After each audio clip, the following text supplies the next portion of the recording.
ভেৰগাঁও ডিমাকুছিত প্ৰায় শতাধিক কৃতি শিক্ষাৰ্থীক অভিনন্দন জ্ঞাপন অখিল হিন্দীভাষী ছাত্ৰ সন্থা ওদালগুৰি জিলা সমিতি আৰু ডিমাকুছি আঞ্চলিক সমিতিৰ সহযোগত অনুষ্ঠিত কৰা হয় এই সম্বৰ্ধনা অনুষ্ঠানৰ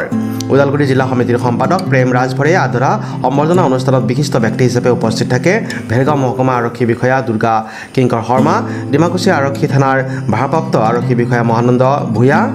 শিক্ষক ফুকন নাথ সমাজকৰ্মী যতীন্দ্ৰ নাথ কৃষ্ণ দাসৰ উপৰিও বহুকেইগৰাকী বিশিষ্ট ব্যক্তিয়ে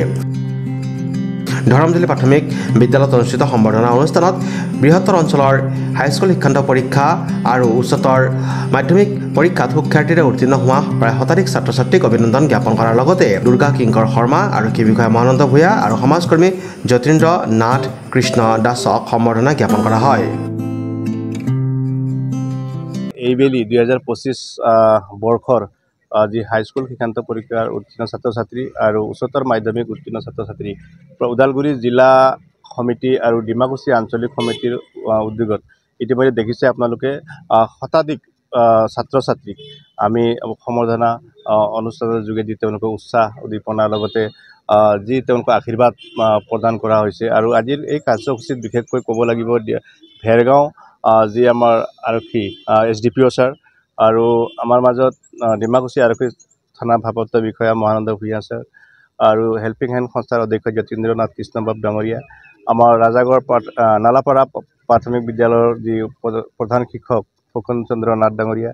আকে ধৰি বিভিন্ন আমাৰ ওদালগুৰি জিলাৰ বিভিন্ন অঞ্চলৰ পৰা ছাত্ৰ ছাত্ৰীসকলে আহি আমাৰ এই কাৰ্যসূচীত অংশগ্ৰহণ কৰিছিলে আৰু আজিৰ যি কাৰ্যসূচী আছিলে আচলতে ভাল আৰু সফলমণ্ডিত হৈছে গতিকে আজিৰ এই কাৰ্যসূচীৰ যোগেদি যাতে ভৱিষ্যতৰ দিনৰ আমাৰ এই উঠি অহা যুৱ প্ৰজন্মই আপোনালোকে জানে যে বহু যুৱকে বা যুৱতীয়ে বিশৃংখলতা বা অন্য দিশত ধাৱমান হোৱা দেখা গৈছে কিন্তু আমি আজি এই কাৰ্যসূচীৰ জৰিয়তে এটা কথা বাৰ্তা দিব বিচাৰিছোঁ যে যাতে আমাক শিক্ষাৰ লগতে নৈতিক সামাজিক বা যিকোনো আমাৰ দৰকাৰ আৰু যদি সামাজিক শিক্ষাটো নাথাকে বা নৈতিক শিক্ষা নাথাকে বা গুণগত শিক্ষা যদি নাথাকে তেতিয়াহ'লে আমি সমাজখনত আগুৱাই যাব নোৱাৰোঁ গতিকে অখিল হিন্দীভাষী যুৱ ছাত্ৰ পৰিষদে সদায় এনেধৰণে পদক্ষেপ গ্ৰহণ কৰি আহিছে আৰু আজিৰ এই সভাখনৰ জৰিয়তে সকলোকে মই আন্তৰিক শুভেচ্ছা জ্ঞাপন কৰিছোঁ আৰু ভৱিষ্যতৰ দিনত এই উচ্চতৰ মাধ্যমিক